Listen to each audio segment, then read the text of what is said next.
इस खबर के प्रायोजक हैं D real estate, Kailash Chand work वाला, स्माइल अप डेंटल क्लिनिक।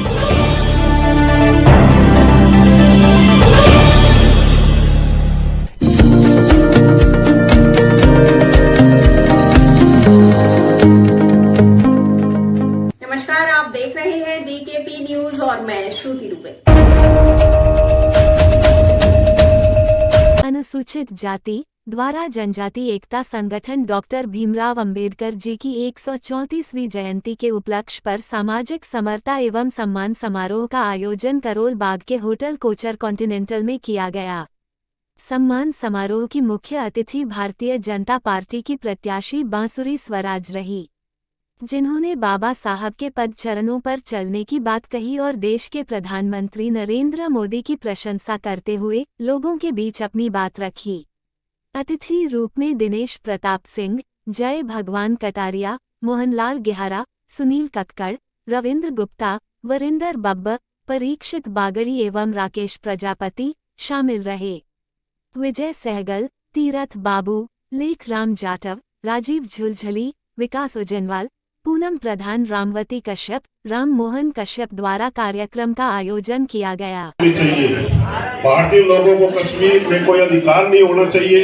इस प्रस्ताव पर सहमति देना भारत के हित के खिलाफ एक विश्वासघाती बात होगी और मैं भारत के कानून मंत्री के रूप में ऐसा कभी नहीं करूंगा।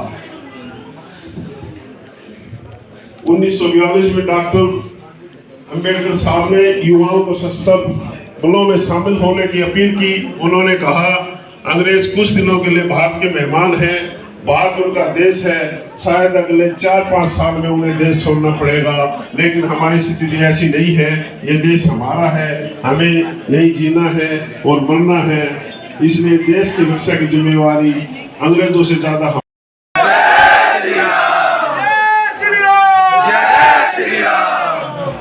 जब हम समन्वय की बात करते हैं, समरसता की बात करते हैं, तो फिर हम किसी से झगड़ा क्यों करेंगे? मुझे आके कह दिया हो, आ गए पीछे। देखिए, ऐसा है, हमने कहा ना, सबका साथ, सबका विकास, सबका प्रयास और सबका विश्वास, ऐसे तो जीतना है। और हाँ, ये 134th बर्थ एनिवर्सरी है बाबा भीमराव अंबेडकर की, और ये वो साल भी है जब हमारे यशस्वी प्रधानमंत्री श्री नरेंद्र मोदी जी को भारत की जनता तीसरी बार देश का प्रधान सेवक चुनी। बाबा साहब से प्रेरित होकर हमारे यशस्वी प्रधानमंत्री जी ने जो विकसित भारत का विजन रखा है, हम सबको प्रेरणा लेकर प्रतिबद्ध होना है कि हम सब मिलकर काम करेंगे एक विकसित और सशक्त भारत के लिए। करेंगे ना? करेंगे ना? दोनों के लिए पहले तो हम बाबा भीमराव अंबेडकर की स्मृति को शर्मिंदा नहीं होने देंगे, और दूसरा, जो हमारे यशस्वी प्रधानमंत्री मोदी जी ने जो 1 दशक में कायाकल्प कराए भारत का, उस विकास की गाड़ी में हम अवरोध नहीं आने देंगे। नहीं आने देंगे ना? तो हमारा मूल मंत्र होगा विकसित भारत और सबका साथ, सबका विकास, सबका विश्वास और सबका प्रयास। इसी के अथक प्रयासों ने बनाया। मेरे लिए तो बाबा साहब एक प्रेरणा का ऐसा स्रोत है। मैं खुद एक वकील हूँ और बाबा साहब खुद भी एक वकील थे। कभी आइएगा सुप्रीम कोर्ट में, देखिएगा, एक नए उनकी प्रतिमा का अनावरण हुआ है जो honourable chief justice of India ने करी है। बाबा साहब एक हाथ में फाइलें पकड़े हैं, गाउन और कोट और गाउन में बैठकर कोर्ट 1 की तरफ चल रहे हैं। आप सबके आशीर्वाद से वकालत में 17वां साल हो गया है मुझे, लेकिन जब भी उस प्रतिमा को देखती हूँ ऐसा लगता है जैसे मैं एक बालक हूँ जो बाबा भीमराव अंबेडकर के गाउन का कोना पकड़ के उनके पीछे पीछे।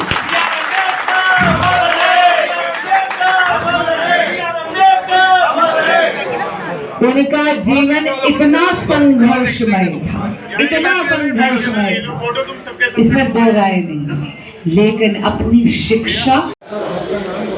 मेरा नाम विजय सहगल है सर।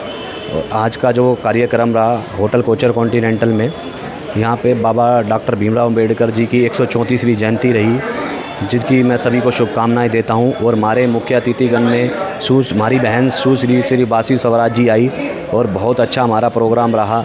हम अपनी बहन सुश्री बासी स्वराज जी को भारी बहुमत से नई दिल्ली प्रत्याशी एरिया से बहुत अच्छे मात्रा से वोटों से हम जितवाएंगे और हमारी बहन को हमारी तरफ से सभी मंडल की तरफ से शुभकामनाएं।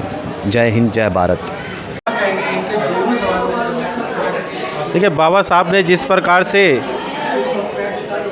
महिलाओं को और सभी को एक संदेश दिया, शिक्षित बनो, संगठित रहो और संघर्ष करो, तो संघर्ष कर कर आज बाबा साहब की देन है कि महिला संघर्ष कर कर आज आगे आई हैं।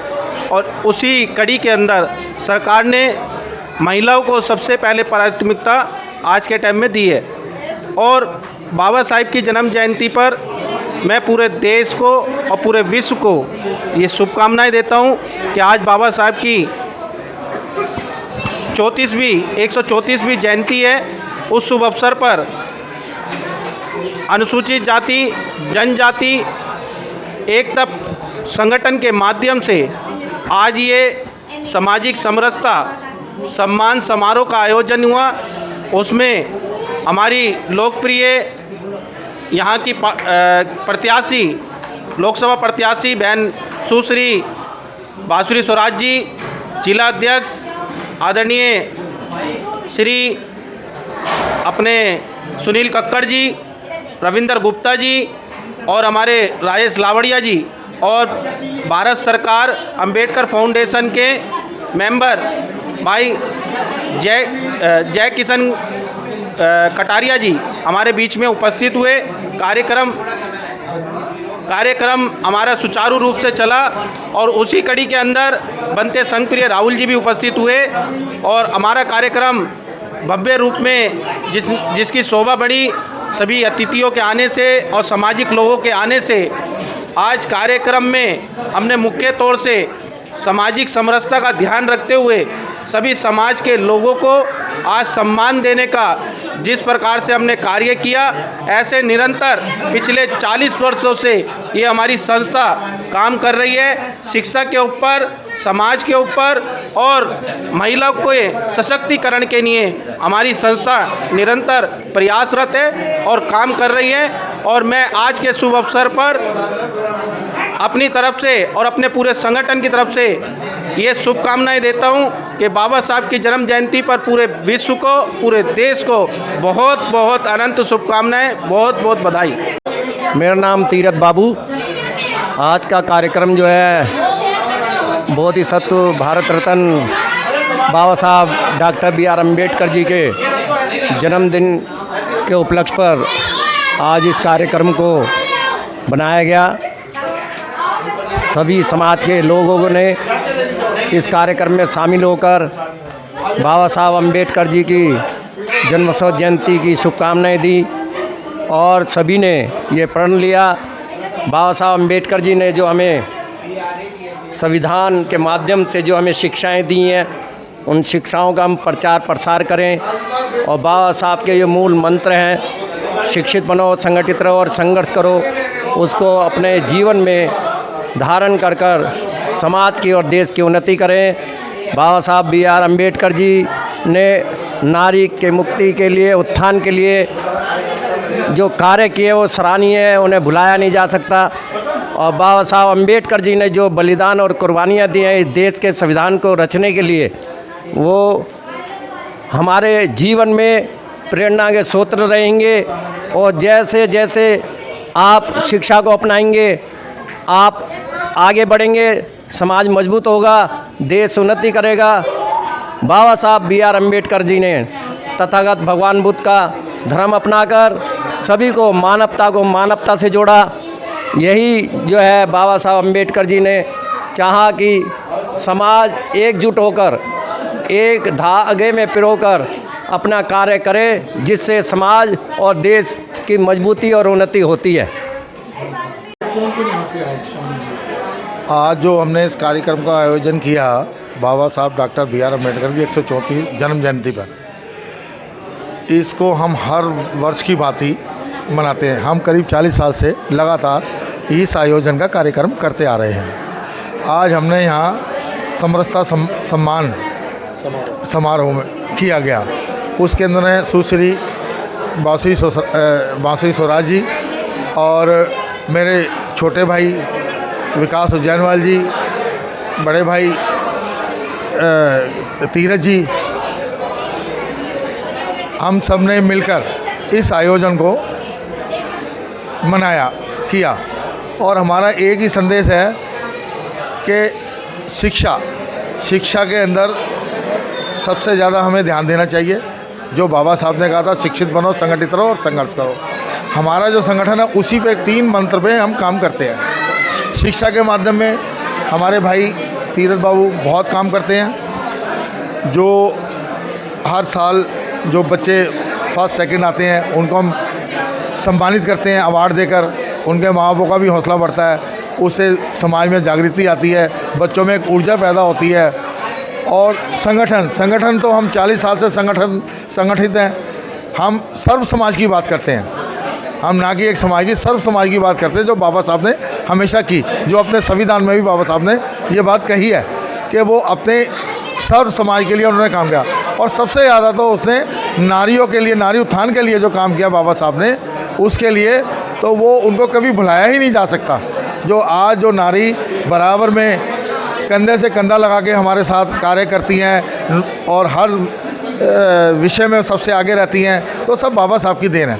बाबा साहब की ही देन है जो आज जो हिंदुस्तान का जो नक्शा है, जो बाबा साहब पहले प्लानिंग चाहते थे, प्लानिंग उनको मिली नहीं उस समय, लेकिन ना उनके रहते हुए भी रिजर्व बैंक की स्थापना उन्होंने की। ये जो डैम वगैरह का इनका, ये सब उन्हीं की देन है। ये सिस्टम सारा बाबा साहब का, जो संविधान उन्होंने रात भर जाग के 4 बेटों की कुर्बानी देके, बाबा साहब ने अपने 4 बेटों की कुर्बानी देके इस संविधान को बनाया। और इस समाज के लिए इतनी बड़ी कुर्बानी आज तक ना तो किसी ने दी है और ना कभी कोई आएगा। लेकिन जब तक कहते हैं सूरज चांद रहेगा तो बाबा तेरा नाम रहेगा, ये सच है। इसका वो बीज है, बाबा ने वो बीज डाला, बाबा साहब ने, वो कभी ज़िंदगी में ख़त्म नहीं होगा। धरती ख़त्म होगी तो होगा, अदरवाइज़ को कोई ख़त्म नहीं कर सकता।